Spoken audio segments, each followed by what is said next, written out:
नमस्कार सभी को। जैसे कि राजस्थान के टेक्निकल हेल्पर का पेपर था, 2 शिफ्टों के अंदर पेपर हुआ और बच्चे कह रहे हैं सर बहुत हार्ड पेपर आया। हमें नहीं कह रहे हैं, अलग अलग जगह वीडियो देखते हैं उनके कमेंट के अंदर कह रहे हैं पेपर हार्ड आया। लेकिन अपने पास जितने भी मैसेज आए हैं, हालांकि हमने टेक्निकल हेल्पर का कोई बैच नहीं निकाला था, टेक्निकल हेल्पर के लिए हमने कोई अलग से वीडियो नहीं बनाई थी, कोई भर्ती आएगी इस प्रकार की कोई भी वीडियो इस पर हमने काम नहीं किया था। नॉर्मल सा, क्योंकि मैं अपने हमेशा अपना एक नियम रहता है, आप जिसके ऊपर काम करते हो तो उसके ऊपर डेडिकेशन होकर, पूरा डेडिकेटेड होकर उस पर काम करते हैं। जैसे मैं हरियाणा लाइन में पे काम कर रहा था, उसके अंदर मैंने धुआं लगा रखा है सिस्टम का भैया, ठीक है। तो भटकना मतलब बार बार कभी इधर तो समझ में नहीं आता। लेकिन जितने भी बच्चे जुड़े हो, तो क्योंकि सबको पता है जो बच्चे थोड़े से दिमाग से सही थे, उन्हें ये पता है भी यार चाहे हमें समझ में आना चाहिए, क्योंकि सिलेबस तो सेम रहता है। सिलेबस क्या रहता है? सेम रहता है। यहाँ से पढ़ लो, वहाँ से पढ़ लो, बात इलेक्ट्रीशियन तो इलेक्ट्रीशियन रहनी है, ठीक है। तो यहाँ पर जब हम कट ऑफ की बात करते हैं, क्या करें सर, कट ऑफ की जब हम बात करते हैं तो कितनी जाएगी, ठीक है। पेपर हार्ड नहीं था भाई, आप जुड़े गलत जगह हो, मजाक नहीं है। अगर आपके नंबर 55-60 नंबर बन रहे हैं ना, तो आप सही में आप गलत जगह जुड़े थे, ठीक है।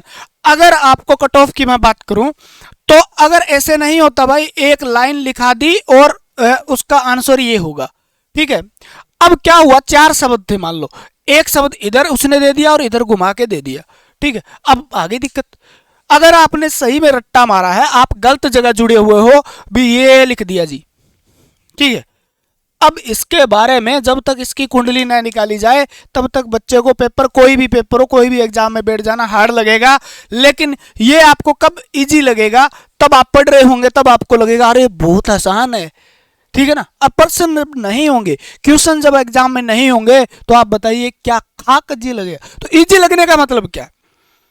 अरे हम इजी लगने के लिए पढ़ रहे हैं क्या? हम किसके लिए पढ़ रहे हैं? हमें एग्जाम क्वालिफाई करना है, हमें एग्जाम क्लियर करना है, हमें सिलेक्शन लेना है, उसके लिए हम पढ़ रहे हैं। तो यहां पर आप दुखी हो जाओगे, लेकिन एग्जाम में जब बैठोगे ना, तब एग्जाम इजी लगे, इस प्रकार का हमें पढ़ना चाहिए, ठीक है ना। अलग अलग जगह जुड़े हुए थे, टीचर भी कह रहे हैं भाई, जिन्होंने पढ़ाया है वो कह रहे हैं पेपर हार्ड था, हमने करवाया उसमें नहीं आया। बच्चे कह रहे हैं सॉरी सर, आपकी कोई गलती नहीं, हम ही गलत जगह जुड़े हुए। बताइए, ये तो हालात है। अब बच्चे की गलती है, जैसे अपने पास मैसेज आया, बच्चे जुड़े हुए हैं, जैसे कोई बच्चा शक्ति बैच से जुड़ा, कोई अग्नि बैच से जुड़ा हुआ है, तो उसका कारण क्या है? बच्चे बोले जी पेपर इजी था। यार सब कह रहे हैं हार्ड था, तू कर। बोला सर जिस तरीके से आपने, मैंने शॉर्ट डाल रखी है, ठीक है, जिस लैंग्वेज में आपने पढ़ाया था, जिस तरीके से आपने समझाया था, क्वेश्चन उसी तरीके से आए हुए थे और उसी तरीके से आसान हमें लगे क्वेश्चन। क्योंकि समझने के बाद, चाहे आप कोई भी टीचर से जुड़ो, सब टीचर बढ़िया पढ़ाते हैं, लेकिन एक बात ध्यान रखना, वो चीजों को समझाने वाला होना चाहिए। लिखा हुआ किताबों में है, टीचर की क्या जरूरत है फिर, ठीक है ना। बोर्ड पे लिख दो, बोर्ड पे लिख दो, तो फिर यार किताबों में लिखा पड़ा तुम्हें क्यों दे दें 2000, 1500, 3000 रुपए हैं, वो तो लिखा ही पड़ा है। तो इस चीज पर ध्यान दीजिए। आप अभी भी, बहुत से बच्चे जो हरियाणा की तैयारी कर रहे हैं, आप अभी भी गलती कर रहे होंगे, पक्का गलती कर रहे होंगे भाई साहब, मैं लिख के दे सकता हूं, ठीक है ना। जो बच्चा इससे जुड़ा हुआ था, चाहे वो हरियाणा की तैयारी कर रहा है, साथ में टेक्निकल हेल्पर की तैयारी भी कर रहा था, उसका 1-2 क्वेश्चन की कुछ नहीं कह सकता, बाकी बढ़िया से बढ़िया नंबर उसके आए होंगे। उसने गलती कर दी अलग बात है, लेकिन क्वेश्चन समझाने के तरीके में, लैंग्वेज की बात करें तो वो पूछी गई थी ना, जो लैंग्वेज पूछी गई थी उसी लैंग्वेज में सारा कुछ करवाया गया है, यानी वही आया है जो पढ़ाया गया।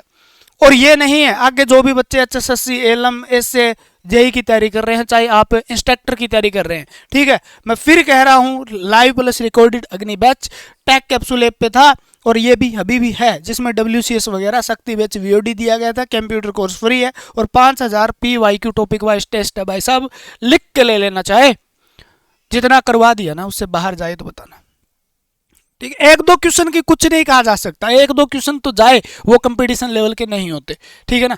इस तरीके से समझा रखा है, क्वेश्चन अपने आप कहेगा भैया आओ, ठीक है ना। मेरा आंसर ये है, क्वेश्चन बोलता है, आंसर क्वेश्चन बोलता है, ठीक है ना। आंसर देखने से आंसर पता नहीं लगता, क्वेश्चन अपने आप बोलता है ये आंसर होगा। क्यों बोलता है? क्योंकि आपने मेहनत की होती है। तो पहले मेहनत कर लो, पहले अपने आप को झोंक दो और उसके बाद में करिए कार्रवाई, ठीक है ना। अब आगे की तैयारी आपको करनी है, पता ही है, ठीक है, क्योंकि आपके लग गए हैं। तो ये करते रहते हैं, ऐसे करने से सिलेक्शन नहीं आते भाई साहब, पढ़ने से और पढ़ाने से सिलेक्शन आते हैं। जोर लगाना पड़ता है, रगड़ा लगाना पड़ता है, ठीक है ना, डेली रगड़ा रगड़ा, तब सिलेक्शन आते हैं। कंपटीशन का दौर इतना आसान नहीं है, ये जो आया हुआ है ना सिस्टम, ये इतना आसान नहीं है आप सोच रहे हो, क्योंकि सब तैयारी करते हैं। आप अकेले तैयारी नहीं करते हो, आपके लाइब्रेरी में पड़ोस में बैठे भी कोई तैयारी कर रहा होगा, तो सब तैयारी करते हैं। ऐसा नहीं है अभी आपने तैयारी नहीं की तो भी आप लग जाओगे, तो ध्यान रखना इस बात का, ठीक है। कट ऑफ की बात करते हैं, समझा दिया, आप समझदार हो तो बस ठीक है, ठीक है ना। सब कह रहे हैं जी मोरिया बोल गया, मोरिया बोल गया। बच्चे जो पढ़े हैं ना सही में, और सही से जिस टीचर ने बढ़िया से पढ़ाया है, उसके मोरिये नहीं बोले भाई, मोरिये उनके ही बोलने हैं जो मोरिया भटक भटक भटक भटक इधर उधर भटक रहे थे, ठीक है ना। तो भटकना छोड़ दीजिए, अभी भी आपके पास समय है, ठीक है। सारे करवाए हुए क्वेश्चन आए हुए थे और उसी लैंग्वेज में आए हुए थे। और हालांकि हमने टेक्निकल हेल्पर का बैच लॉन्च नहीं किया, लेकिन थ्योरी तो पढ़ाई है हमने ना, ठीक है। तो आप अभी भी समझ जाइए और जुड़ जाइए, लेट मत होइए, नुकसान खाओगे। कट ऑफ की बात करें तो लगभग 75 प्लस जिसके नंबर है आराम से, UR की हम बात करते हैं, ठीक है, 75 प्लस नंबर जिसके भी है, क्योंकि नेगेटिव मार्किंग थी, ठीक है, और टेक्निकल के और नॉन टेक्निकल के क्वेश्चन थे। तो टेक्निकल का बच्चा थोड़ा नॉन टेक्निकल में हो सकता है वो कमज़ोर रहा हो, ठीक है, लेकिन टेक्निकल में अच्छे नंबर लेके आएगा तो 75 आराम से सिलेक्शन आ जाएगा, ठीक है, अगर UR यानी जर्नल के आपके इतने नंबर है तो, ठीक है। अगर बात करें तो बाकी कैटेगरी के लगा लो आप, जैसे SC कैटेगरी जो है उसके आप लगा सकते हो 70 प्लस, ठीक है, 4-5 नंबर का डिफरेंस आराम से रह जाएगा। और BC के हैं आप 72 प्लस जिसके नंबर हैं, ठीक है ना, जो भी कैटेगरी है BC, तो उनके अंदर अगर आप लगा लो इतने आराम से आपके, ठीक है। ये फाइनल कट ऑफ की बात कर रहा हूँ मैं, लगभग फाइनल कट ऑफ जितना भी हम एनालाइज कर पा रहे हैं बच्चों के हिसाब से, ये फाइनल कट ऑफ आपकी हो सकती है, ठीक है। डॉक्यूमेंट वेरिफिकेशन के लिए तो इससे कम भी आ जाएगा, लेकिन खुश होने की बात उनको ही है जिनके इतने खस से नंबर बन रहे हैं, ठीक है। भी नंबर हम कम लेके आए और फिर हम रोज खुशी बनाए तो ऐसा नहीं होता, क्योंकि खुशी वही बनाता है जो पहले तपस्या करता है। लाइब्रेरी में बैठ के जिसने तपस्या की है, जिन्हें 10-10 12-12 घंटे किताबें पढ़ी है भाई, वो खुशी बनाएगा, क्योंकि समय कम था और समय कम के अनुसार अच्छा कंटेंट पढ़ना था, और कंटेंट भी अच्छा क्या, वही चीज़ें रिवीजन ही करनी थी यार, अगर आपने अच्छे लेवल की पहले पढ़ी हुई थी तो, ठीक है। तो जिन्होंने टाइम पास किया हो ही जाएगा सिलेक्शन, तो वो खुशी कैसे बना पाएंगे, ठीक है। तो उन्होंने क्या किया होगा, गलत जगह से पढ़ने का मतलब होता है गलतियां ज़्यादा की, और गलतियां ज़्यादा की तो नेगेटिव मार्क जो थे, नेगेटिव मार्किंग थी, तो उसके अंदर उसके नंबर उतने ही कम होते गए, ठीक है। क्योंकि वन लाइनर पढ़ने का यही नुकसान होता है, इसलिए मैं हमेशा कहता हूँ पहले थ्योरी डिटेल से पढ़िए, फिर प्रीवियस ईयर क्वेश्चन पढ़िए, ठीक है, और उसके बाद टेस्ट लगाइए। किसी की बातों में मत आइएगा, आप बातों में आ जाते हैं, ठीक है ना, व्यू देख के आप कोर्स ले लेते हैं, गलत है ये आपका, आपका तरीका गलत है, आपको पहचानना नहीं आता भी ये देगा क्या आपको, ठीक है। तो इसलिए जितने भी है 75 प्लस जिसकी UR के नंबर है, आराम से खुशी होकर मौज लीजिए, कोई दिक्कत नहीं आएगी आपको। और बाकी अपनी तैयारी जो है, ठीक है ना, बाकी अपनी तैयारी जो है आराम से स्टार्ट कीजिए आगे के लिए, आगे भी वैकेंसी आनी है, तो उसके लिए अब की बार गलतियां मत करिएगा जो पिछली बार आपने दोहराई है, ठीक है।